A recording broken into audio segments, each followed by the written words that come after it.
resources themselves, Mr. Khan very rightly pointed out that there is a problem because banks can't do long-term finance. Now here, I personally feel that we need a change of outlook from the regulators. Mrs. Thorat being one of our ex-regulator and still very powerful and very influential in that area. And specifically for her, I would like to ask her, we have a 40-year asset. Let us consider a ultra-mega power plant. And this is a real case, though I won't take the name of the case. It's a 40-year asset. They have 25-year PPAs. The funding of it, how is it done? 60% local lending, 40% multilateral foreign lending. The multilats, they give the money for how many years? 19 years. The local banks, how much do they give the money for? 10 years. Now, this is an ultra-mega power project where there will be delays in implementation on account of the way our country runs. We are not very good in execution, so approvals take time.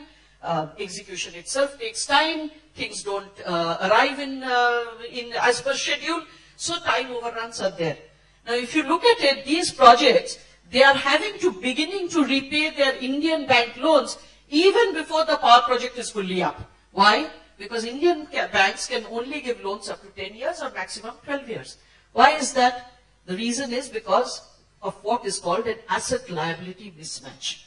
Your liability, you are allowed to take deposits for 10 years, so you can also give loans for 10 years. Now, this is what we have been representing to the regulators repeatedly, that please, for infrastructure, you have to look at it differently. It cannot be the same as everything else. If for housing loans I can give 20-year loans, then why not for infrastructure? You look at a commercial bank like the State Bank of India or Union Bank of India or Canara Bank that I can see all my colleagues over here. You look at these banks. There is a core level of deposit that is with them for the last 100 years. Why cannot I take that as long-term? I have to take that as long-term if I am to ensure that I am able to give loans to these infra projects for way below 10 years, because way above 10 years, because 10 years is going to put extra strain on that project to become viable. Should there be any slippages on day one of the project, I am taking on an NPA. RBI considers any restructuring, any extension of tenor as restructuring and therefore an NPA. And what does an NPA do to us? An NPA means providing against it, which will hit your bank's profits. An NPA means there is a number on the balance sheet. When international agencies look at us, they look at that NPA number, they look at our return on equity and say that there is a problem with your banking system. This need not be if we don't allow infrastructure to be financed in such short terms. If you look at the Western world, the way they do these structures, I'll give you one example of a port that we have seen ourselves. It's a 90-year concession. They have taken the life as 30 years. They have given a 25-year loan, but the loan comes in 5-year tranches, with a bullet being refinanced at the end of every 5 years. So it is a series of 5 loans. First 5 years, only 5% gets repaid, because that is the time when the project is actually getting implemented. From the next 5 years, it speeds up. Still, it gets repaid in 25 years. These projects are not considered as something that is out of the banking system or something banks can't do, and it is not considered an ALM mismatch. So we need to be able to come up with these structures in order to ensure that infrastructure projects, when we give them a reasonable time span.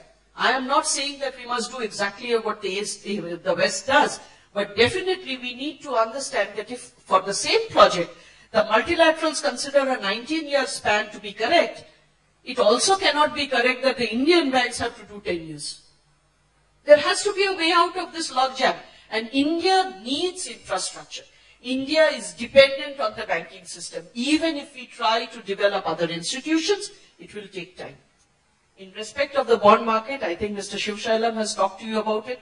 In fact, from CAPS, we have been working very closely with him to ensure that BMRCL comes up with a bond issue, and we hope it will be a successful issue.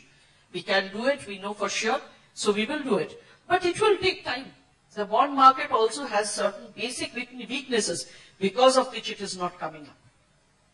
In respect of municipalities, again, the municipalities, if you are looking at municipal bonds, to which we are also looking, there are very many things that we need to think of. First of all, of course, is the fact that your charter has to be at least somewhat uniform. Second of all, your accounting system necessarily has to be a double entry accounting. It can't be a single entry accounting. And the level of disclosure has to be much, much greater. Third of all, in respect of the municipalities, the problem that we find is that it is very dependent, it is very person dependent. One commissioner goes, everything else falls off. So that cannot be the case. There has to be some amount of continuity, and it is up to the state government to ensure that this continuity is there, so that a project that is taken forward, when the commissioner who's espousing it goes away, the project also doesn't fall by the wayside. The next is, of course, the legal component. We must ensure that there is sufficient amount of clarity as to how we are going to actually implement certain issues, should there be a dispute, should there be a default.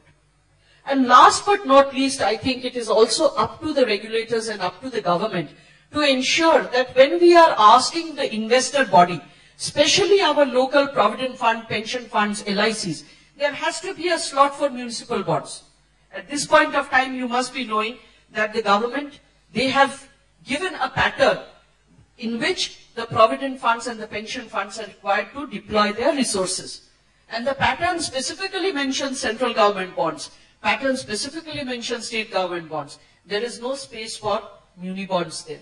And we need to create that space. Having said that, internationally, worldwide, we have found that infrastructure bonds are bonds that are least likely to default if you compare them with regular bonds. We must take advantage of that. We must take advantage of that and create that consciousness amongst people that yes, this is the route to go. Of course, as I said, the banking sector is more than keen to be able to fund projects. For that, we need to create the viability and the governance. Viability, I think, should be the responsibility of think tanks and banks and investment banks. Governance has to be the prerogative of the state and the stakeholders, that the people themselves. And thereafter comes the resources, and resources, as I said, both from the bond market and from the banking sector, I think will be adequately available. But we have to get every other block in place. We cannot simply go with one leg and not the other two. It will not stand.